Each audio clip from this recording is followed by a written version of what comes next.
কেউ যদি সুদ খেয়েছে, ঘুষ খেয়েছে, এমতো অবস্থায় তার আল্লাহ তাআলার কথা স্মরণ আসছে এবং তার মনের ভিতরে ভয় চলে আসছে, এই ক্ষেত্রে কি করণীয়?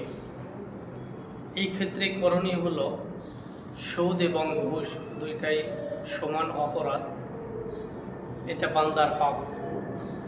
এটা অবশ্যই ওই বান্দার নিকট ফিরিয়ে দেওয়া।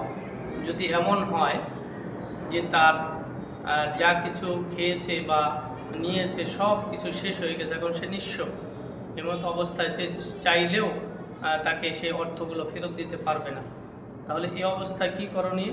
এই অবস্থায় করণীয় হলো অন্তত তার কাছ থেকে মাপ চেয়ে নেওয়া, যে ভাই আমি এটা ভুলবশত খেয়েছি, বা শয়তানের ধোকায় মানুষকে আসলে আমাদেরকে শয়তানের ধোকায় দেয়, অনেকে ভুল বুঝি, যার কারণে খেয়ে ফেলেছি, কিন্তু তোমার টাকাটা এখন আমি দিতে পারছি না, আমার অনুশোচনা আসছে, আমার ভিতরে আল্লাহর ভয় আসছে, এখন তুমি যদি আমাকে ক্ষমা না করো আল্লাহও ক্ষমা করবে না।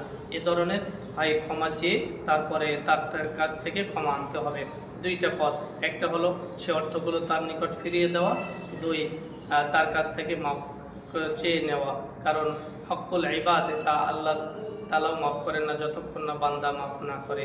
এই জন্য আসুন এই ধরনের কার্যকলাপ থেকে আমরা সবাই দূরে থাকবো। আল্লাহ তাআলা আমাদের সকলকে হেফাজত করুন।